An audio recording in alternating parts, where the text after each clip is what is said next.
Hey everybody, it's your boy Memphis here, coming at you live with another episode of Card Talks, where I take a look at all the new cards on YGO Pro and I give you my opinion of them. So, as you can see, we have a lot of cards, but we're only going to go over a few today and make other episodes for everything else later. So, let's get ourselves started with the first batch of 5 cards. First up, we have the spell Tyrant Dino Fusion, which is a quick play. Obviously, it's a fusion card. And what it does is it lets you fusion summon a Dino Wrestler fusion monster from the extra deck using the monsters you control as material.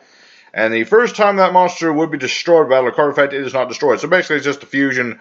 Do Dino Wrestlers have a fusion? Let's check that right now. I have no idea. Okay, so it lets you summon Chimera T-Rexel, which is another card. I'm not going to read over it too much because it's a big old effect. Basically, it's your boss monster. It's a boss monster. That's what it is. Looks like a Digimon. Regardless, this is what you summon with that card. So definitely consider running it if you play Dino Wrestlers.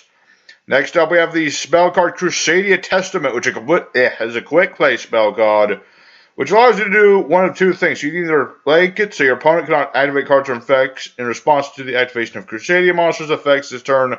Handy if you're going for Equimax or other things. And also, you can make it so that after damage calculation, if the Crusadia Link monster you control destroyed a monster by battle, you draw cards equal to the Link rating of the monster you control. So basically, you can go plus up to 4 with the new Link monster. Or you can just make it so your opponent can't negate the Crusadia Link monster effect. So, another very powerful card, especially in a powerful deck like Crusadia's. So, as much as I don't like Crusadia's, this is a good card. I would definitely run this thing. Next is the spell card, again, Lost Dragon Strain, which is a continuous spell that says that you activate this card by declaring a card name. I'm getting Prohibition flashbacks. Each time the declared card or its effect is activated, halve the life points of that card's owner immediately after it resolves. So basically, if you know what your opponent's doing, you play this on their most important card that they have to play so that they don't want to play it as often.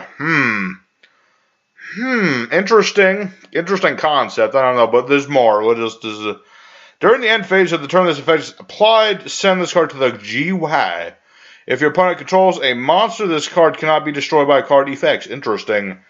So basically, it'll have each time your opponent plays the card you declare, but if they only do it once, it'll lose it during the end phase. So yeah, I can't talk about all these effects. So this is an interesting sort of lockdown card.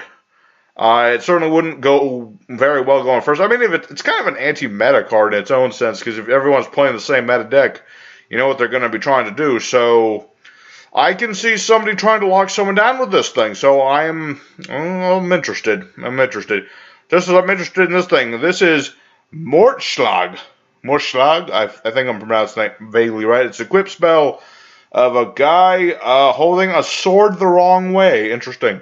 So, equip only to a normal summoned or set monster you control. It's unaffected by the activated effects of special summoned monsters. During damage calculation of the equipped monster battles opponent's special summoned monster, the opponent's monster loses attack and defense equal to the equipped monster's original attack during damage calc only.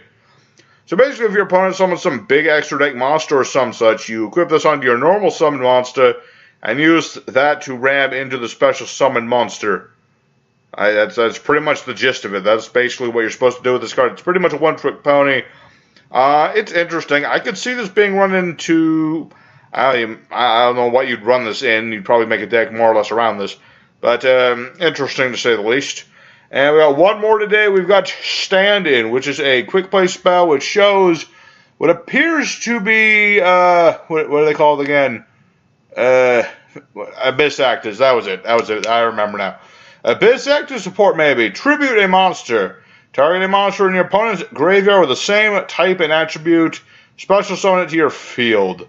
So basically it's good for mirror matches. So again, it's an interesting card. It certainly has some interesting connotation for the game nowadays. I think someone could find something for it. Again, it's a mirror matchy sort of card. So interesting. Same type and attribute. I mean, if players are playing like light monsters and you play like Zombie World, it would work that way too. So, interesting to say the least. Okay, so that's today's episode, everybody. Thank you all for watching. Next episode, I will go over the other cards here And you get to see what those are eventually. So until then, thank you for watching, and good night.